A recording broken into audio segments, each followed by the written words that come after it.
Hey guys, मैं हूं L के सर। मैं आपका अपने चैनल एल के इंग्लिश ट्रेनर में स्वागत करता हूं।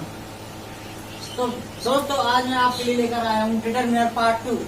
तो डिटरमिनर पार्ट 2 में हम सबसे पहले जो डिटरमिनर का पहला जो पार्ट है वो है आर्टिकल। उसके बारे में हम विस्तार से चर्चा करेंगे।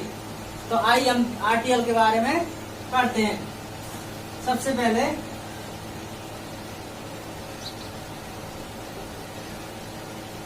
आर्टिकल। तो दोस्तों, आर्टिकल आज तक आपने पढ़े होंगे। आर्टिकल बहुत से बच्चे बोलते हैं कि आर्टिकल 3 प्रकार के होते हैं, ए एंड द। लेकिन दोस्तों, आज मैं आपके लिए बताता हूँ कि आर्टिकल 2 प्रकार के होते हैं। आर्टिकल को हम 2 भागों में बांटते हैं। 2 होते हैं, एक होता है डेफिनेट आर्टिकल और एक होता है इनडेफिनेट आर्टिकल।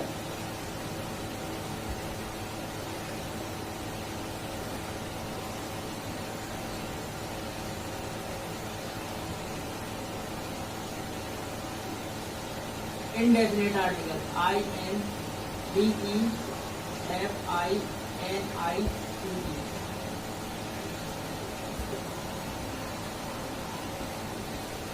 एक होता है डेफिनेट आर्टिकल और एक होता है इनडेफिनेट आर्टिकल।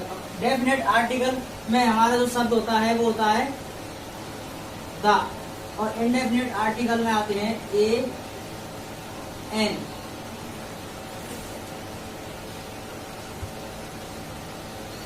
तो आइए दोस्तों, हम आर्टिकल डेफिनेट और इनडेफिनेट आर्टिकल की जो डेफिनेशन परिभाषा है उनके बारे में हम चर्चा करते हैं। तो सबसे पहले डेफिनेट आर्टिकल।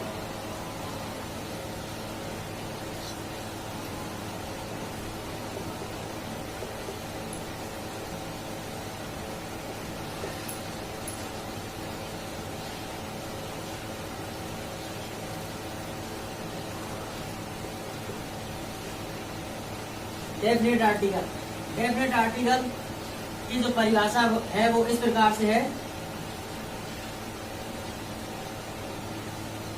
जिन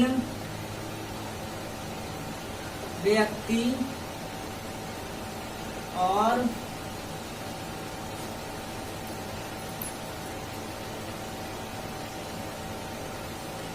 वस्तुओं को हम पहले से जानते हैं,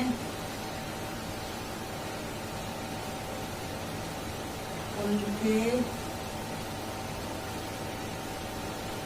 लिए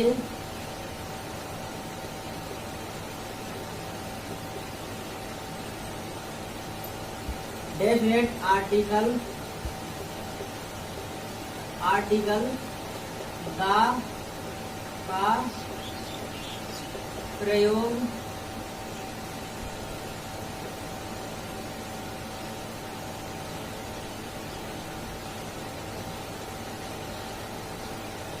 किया जाता है।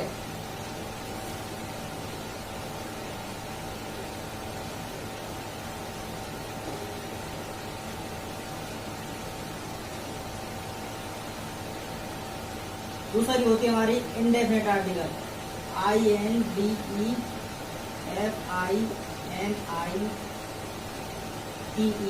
Indefinite article, ARTICLE। इसके बारे में, इसकी जो परिभाषा है इसके बारे में हम जानते हैं, जिन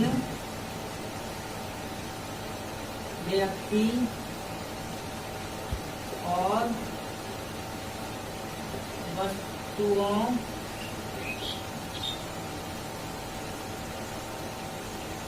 के बारे में हम पहले से नहीं जानते हैं, उनके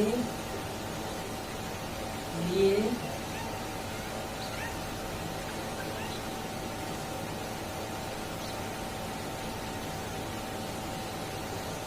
इनडेफिनेट आर्टिकल ए या एन का प्रयोग किया जाता है।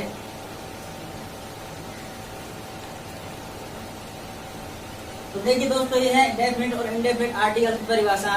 इनको हम एग्जाम्पल के माध्यम से और अच्छे तरीका से समझते हैं।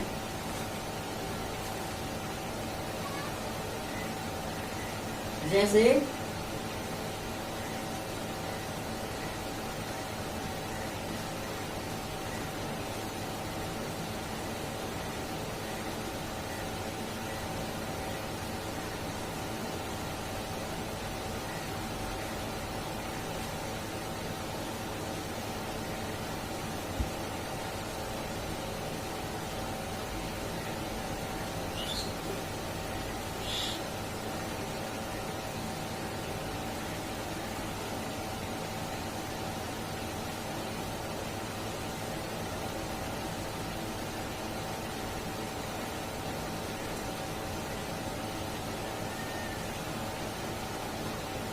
सॉरी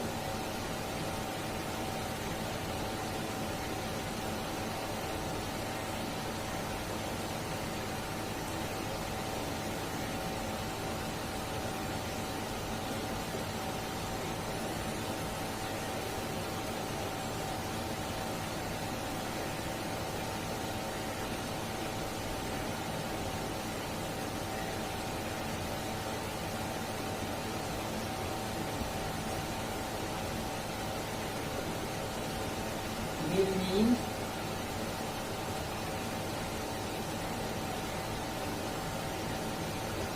umbrella,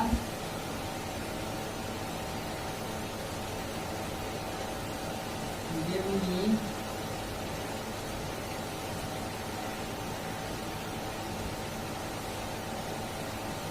किसान umbrella.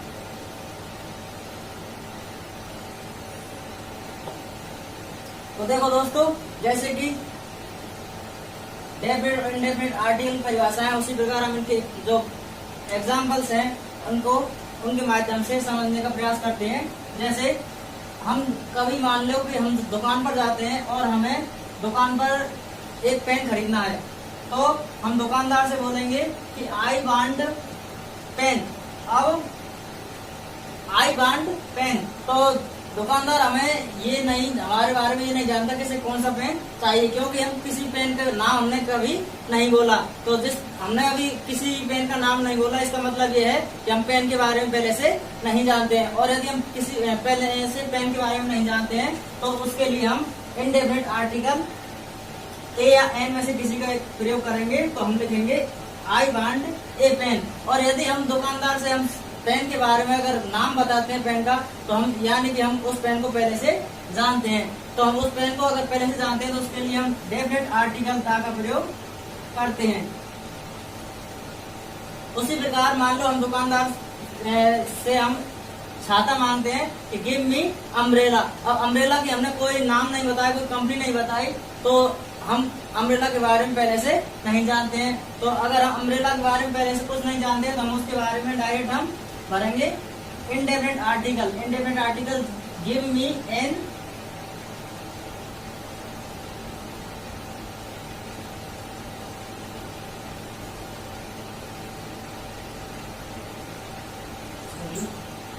Give me an umbrella. और यदि हम दुकानदार से वही छाता के बारे में बोलते हैं और उसकी जो हम कोई कंपनी या नाम बता देते हैं, तो उस अम्ब्रेला के बारे में पहले से जानते हैं, तो उस अम्ब्रेला के बारे में पहले से जानते हैं, तो उसके लिए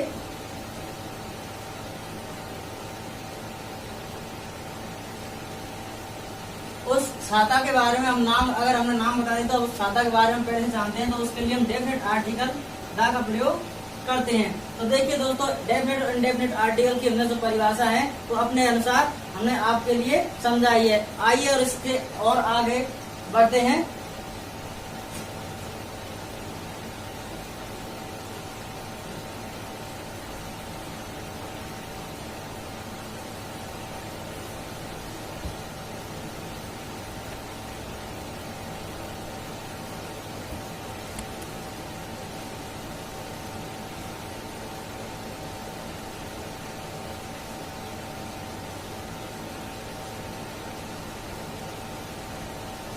इसके बाद आर्टिकल में हम यूज ऑफ ए और यूज ऑफ एन के बारे में समझेंगे। तो यूज ऑफ ए यानी ए का यूज कहाँ किया जाता है और एन का यूज कहाँ किया जाता है, इसके बारे में हम चर्चा करते हैं। देखिए और परिभाषा के माध्यम से इसे समझने का प्रयास करते हैं। तो सबसे पहले लिखेंगे हम यूज ऑफ ए।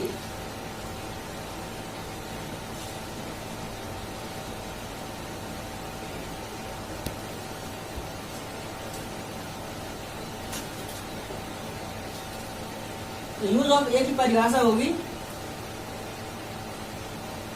यदि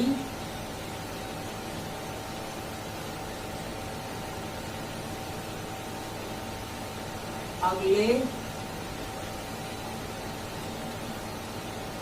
शब्द की शुरुआत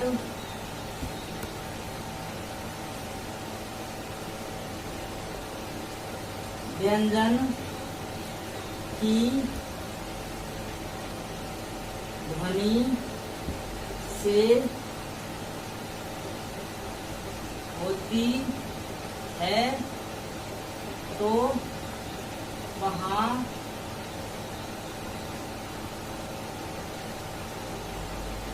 आर्टिकल ए का प्रयोग करते हैं। यानी जो खालिस्तान के बाद का जो अक्षर होता है, जो शब्द होता है, उसकी हम ध्वनि निकाल कर देखते हैं, यानी कि हम उसको उच्चारण करके देखते हैं। और जैसे ही उच्चारण में उसके जो व्यंजन की ध्वनि निकलती है तो उसके लिए हम ए का प्रयोग करते हैं। व्यंजन को अंग्रेजी में हम कॉन्सोनेंट बोलते हैं, CONSONANT, कॉन्सोनेंट। यूज नंबर 2 है एन, यूज ऑफ एन। तो एन की जो परिभाषा है वो इस प्रकार है, यदि अगले शब्द की शुरुआत स्वर की ध्वनि से होती है तो वहाँ आर्टिकल एन का प्रयोग करते हैं। अगर खालिस्तान के बाद का जो शब्द होता है उसकी हम ध्वनि निकाल कर उच्चारण करके देखते हैं और उसकी ध्वनि अगर वॉवेल की अगर ध्वनि निकलती है, स्वर को हम अंग्रेजी में वॉवेल बोलते हैं, वॉवेल की अगर ध्वनि निकलती है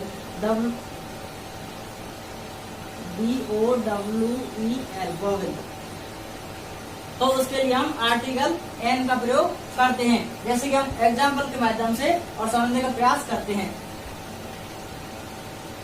जैसे this is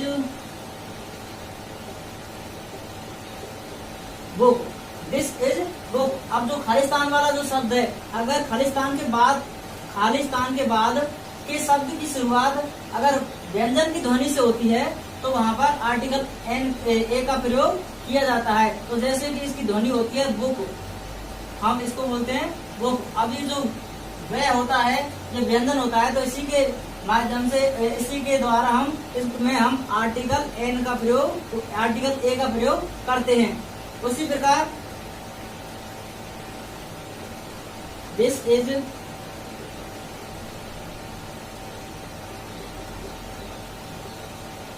Apple, this is Apple. अब एप्पल की जो हम ध्वनि निकाल कर देखते हैं तो एप्पल बोला जाता है ऐसे। तो जो ए होती है ये स्वर होती है, तो इस स्वर के कारण हम यहाँ पर आर्टिकल एन का प्रयोग करते हैं। तो दिस इज एन एप्पल। इसी प्रकार example number 2,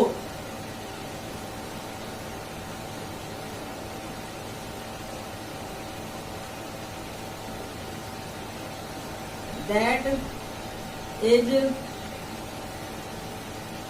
Khalistan, UNIVERSIT by university. तो यूनिवर्सिटी की जैसे कि अंग्रेजी के हम स्वर और वोवेल के हिसाब से देखा जाए तो इसकी शुरुआत और स्वर यानी कि यू से हो रही है, तो इसमें हमें इसके अनुसार हमें एन भरना चाहिए था, लेकिन हम इसकी शुरुआत हिंदी की जो ध्वनि निकलती है उस ध्वनि के अनुसार हम इसकी जो पहचान करेंगे, तो हम इसकी ध्वनि जो निकलेगी वो होगी यूनिवर्सिटी। तो जैसे कि देखा जाता है कि यू जो ये एक होता है वो व्यंजन होता है, तो उसके अनुसार हम इसमें आर्टिकल ए का प्रयोग करते हैं। उसी प्रकार I am coming into your class with in, मैं तुम्हारी क्लास में 1 घंटे में आ रहा हूं। तो उसके लिए हम जैसे कि आवर ये होता है एस होता है, इसको अगर हम अंग्रेजी के स्वर और वोवेल के अनुसार देखा जाए तो इसमें ए का प्रयोग किया जाएगा, लेकिन हम इसे हिंदी के उच्चारण यानी कि ध्वनि के अनुसार देखेंगे।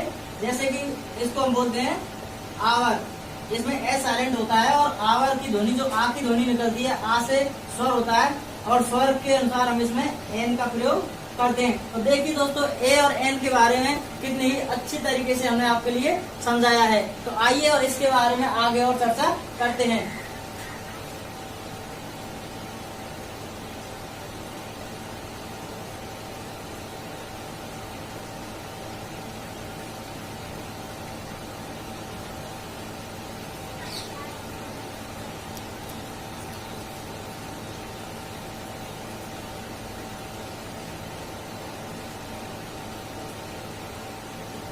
इसके बाद हम देखते हैं यूज ऑफ द का प्रयोग। अब द का प्रयोग कहाँ कहाँ पर किया जाता है इसके बारे में हम और चर्चा करेंगे।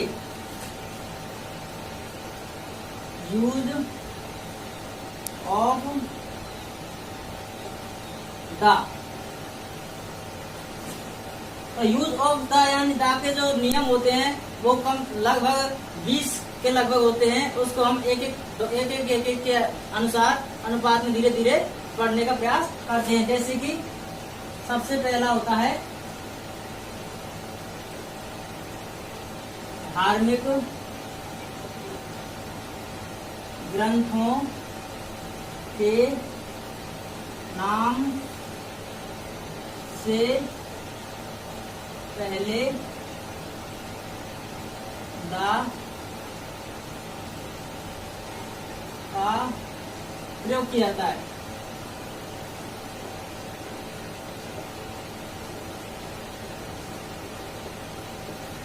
धार्मिक ग्रंथों के नाम से पहले द आर्टिकल का प्रयोग किया जाता है। जैसे कि एग्जाम्पल के द्वारा देखते हैं, जैसे रामायण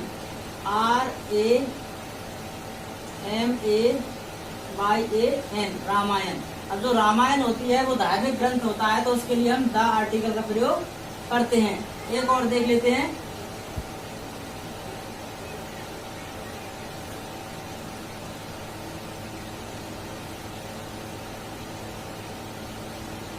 गीता।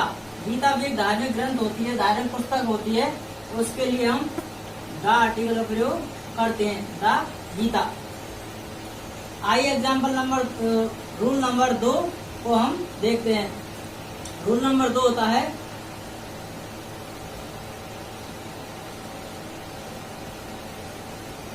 दिशाओं के नाम से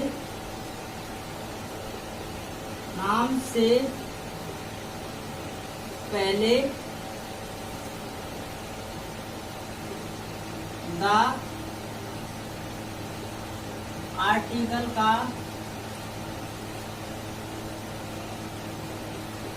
प्रयोग किया जाता है। यानी जो दिशाएं होती हैं उन दिशाओं के नाम से पहले द आर्टिकल का प्रयोग किया जाता है। जैसे एग्जाम्पल के द्वारा समझते हैं,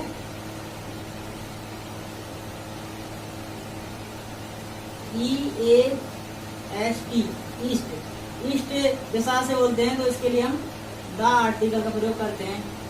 एग्जाम्पल नंबर 2 वेस्ट। तो वेस्ट भी दिशा का नाम है, तो इसके लिए हम द आर्टिकल का प्रयोग करते हैं। The west, the east, the west. Rule number 3, rule number 3 है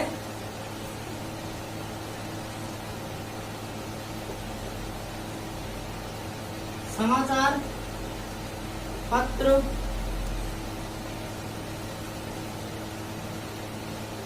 पत्रिकाओं के नाम से पहले द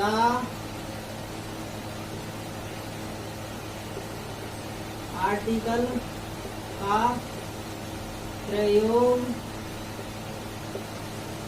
किया जाता है। समाचार पत्र पत्रिकाएं होती हैं, अब हमारे जो अखबार होते हैं उनके नाम से पहले हम द आर्टिकल का प्रयोग करते हैं। जैसे कि एग्जाम्पल के द्वारा समझते हैं। RAJASTHAN Rajasthan Patrika, PATRIKA Rajasthan Patrika. राजस्थान पत्रिका एक न्यूज़पेपर यानी अखबार का नाम होता है, तो उससे पहले हम द आर्टिकल का प्रयोग करते हैं, द राजस्थान पत्रिका। एक और उदाहरण लेते हैं हम। INDIAN Indian time, TIMES Indian times. तो ये इंडियन टाइम्स एक अखबार का नाम होता है, इसके लिए हम द आर्टिकल प्रयोग करते हैं, द इंडियन टाइम्स। तो दोस्तों देखिए, हमने आपको AN और द के कुछ नियम किस प्रकार समझाए हैं, और हमने बहुत ही अच्छी तरीके से समझाने का प्रयास किया है। और इससे आगे वाले जो और 17-18 जितने भी हमारे रूल रहे हैं उनको देखने के लिए और हमारे चैनल को जरूर सब्सक्राइब कीजिए, और हमारे इस वीडियो को लाइक, शेयर और कमेंट करना ना भूलें दोस्तों। धन्यवाद।